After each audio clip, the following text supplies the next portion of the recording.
At 25,000 feet above Europe, the temperature drops below -40 degrees. The air is so thin that one oxygen failure can kill in seconds. Inside a B-17 bomber, 10 men fly into enemy territory, but one of them sits completely alone. Not in the cockpit, not near the crew. He is locked inside a glass dome at the very back of the aircraft. No armor behind him, no easy escape, nothing but open sky stretching into darkness. If enemy fighters appear, he will be the first thing they see and the first thing they try to destroy. Because in a B-17, the most dangerous place wasn't the front lines, it was the tail. Reaching the tail of a B-17 wasn't easy. To get there, a gunner had to crawl through a tight fuselage tunnel packed with wires, ammo belts, and oxygen lines. At the end of it waited a space barely larger than a coffin, a curved plexiglass bubble, 2 .50 caliber machine guns, almost no room to move. Once inside, there was no standing up, no stretching, no walking around like the rest of the crew. For the entire mission, sometimes 8 to 10 hours, this tiny compartment became his whole world. Below him, nothing but empty sky. Behind him, nothing but darkness. And once the bomber reached high altitude, there was no going back. At high altitude, the cold wasn't just uncomfortable, it was deadly. Temperatures dropped so low that exposed skin could freeze in seconds. Even with heated suits, frostbite was common. Metal surfaces turned into ice. Fingers went numb, making it harder to feel the trigger. The oxygen mask never came off.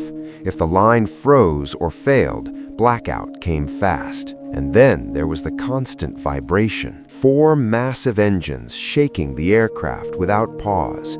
A deep mechanical roar that never stopped. But worse than the cold, worse than the noise, was the isolation. Because unlike the rest of the crew, the tail gunner faced it all completely alone. Everything changed the moment enemy fighters appeared. At first, just a tiny black dot on the horizon, then another, then several more closing in fast. Rear attacks were the most common. It was the bomber's weakest angle, and the tail gunner was the only defense. His eyes stayed locked on the sky, no blinking, no distractions, because missing even 1 second could doom the entire crew. As the fighters got closer, the sky suddenly lit up with tracer rounds, bright lines of fire tearing through the air, and every single one was coming straight toward him. Now the tail gunner was fighting from inside a glass bubble in the sky. Bullets slammed into the fuselage.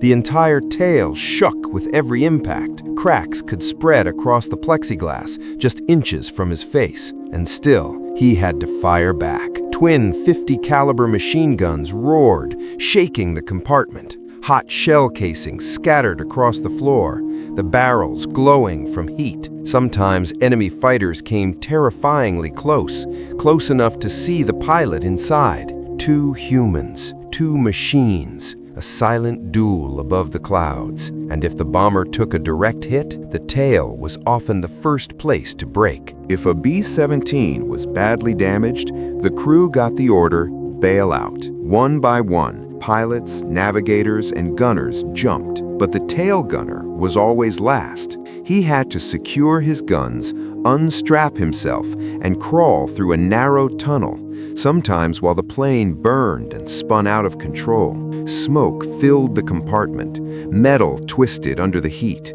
Time ran out faster than anyone could react. Many never made it. And for those who did, the last thing their fellow crew heard on the radio was the calm, short voice of the tail gunner. Then silence. Tail gunners had one of the lowest survival rates in the entire bomber crew. They were the first target and the last to escape. Yet, mission after mission, they climbed back into that glass cage. No spotlight, no glory, just duty. Without them, the entire formation would have been exposed. Without them, every bomber, every crew inside was vulnerable. While history remembers aces and generals, many forget the lone figure at the very back, freezing, exposed, alone, the last line of defense. Not the loudest heroes of World War II, but maybe the bravest.